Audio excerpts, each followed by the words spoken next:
So for years I've been wary of trying to split apart anybody that's all in the same container, just because I don't want to have to deal with transplant shock and everything like that. But I tried it for the first time with these guys over here. I don't know if you can see them. They're 2 Kellogg breakfast tomatoes inside of 1 earth box, and you can see you can't even tell which one is which, so I got 2 tomatoes for the price of 1 basically. So now that I'm feeling a bit more confident in that, I thought I'd show you guys what I did with this cucumber bush pickle that I kind of bought on a whim, and I'm going to plant in some lesser desired places in my garden because I've already got the Persian cucumbers going and I don't need to have like a million pickles. So what I'm going to do is I'm going to soak it inside of this bucket that has seen better days. This is basically its new function now, is as a bath for these roots.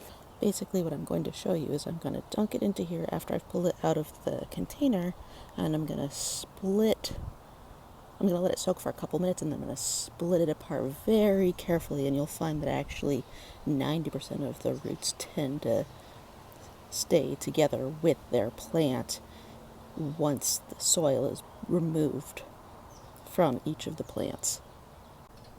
It ended up being a little bit more root bound than I had hoped. I had been wanting to work on this for a few days, but I had a family emergency. Everything's fine, but I just, there's a slight delay, so I'm basically massaging it really lightly right now to try and get the soil out. I'm not trying to separate any of the roots from each other right now. I'm just trying to get the soil out. Once I've gotten all the soil out, or the growing material, I don't actually know how much of this is soil.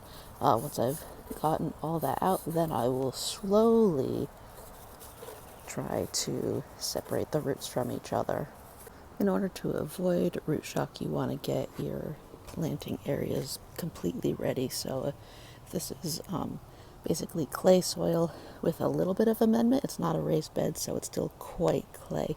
So a few hours ago I started watering it a bit and then loosening the soil, and this is pretty much ready for me to add a tiny bit of compost and some fertilizer.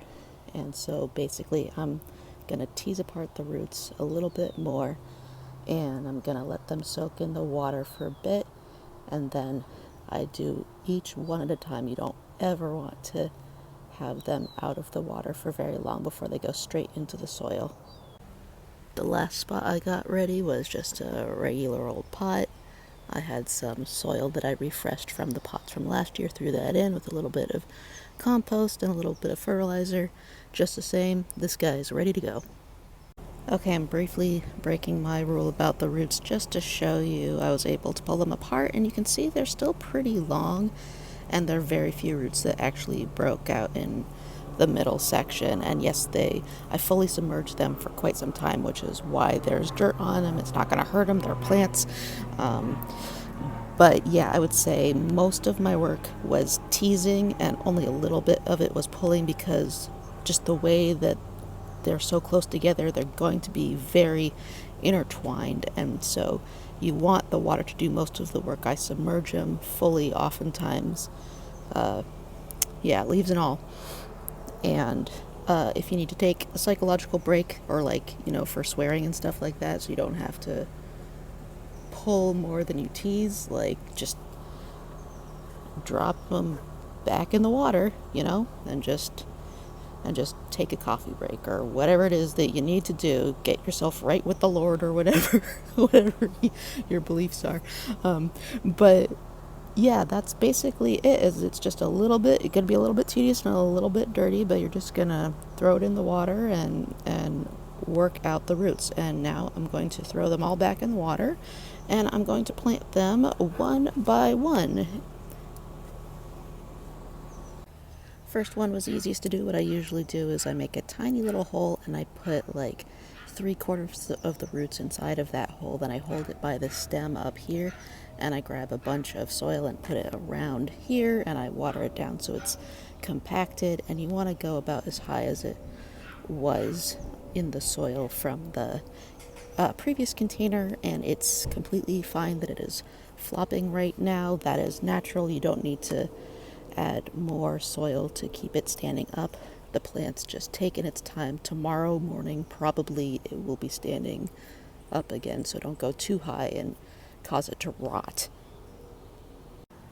Okay, so the clay soil, a bit more challenging to work with, but the same basic idea. Just make a hole, hold this guy up, let part of the roots go into the hole, add the clay and the compost and the fertilizer all mixed together in the hole, and just do that up until you get through to the top of the roots. One thing you have to do with clay soil, especially in the summer when the sun is beating down, is you definitely need to mulch it. Like, that's non-optional.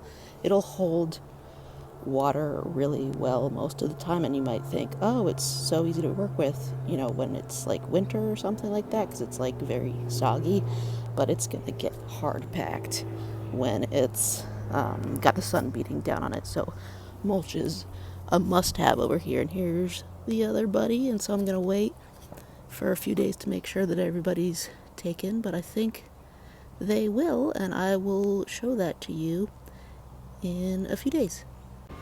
Okay, it's 18 hours later, and they're still drooping a lot, so I'm not gonna say that you don't get no transplant shock from using this method, but they should survive.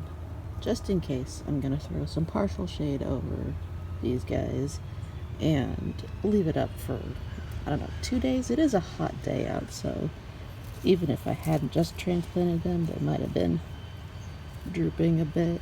So I'll check on them in the evening just to make sure. I think they're going to be fine, just taking precautions. Perfect. Took me 2 seconds. And the little buddy in the bougie container just got moved into the shade.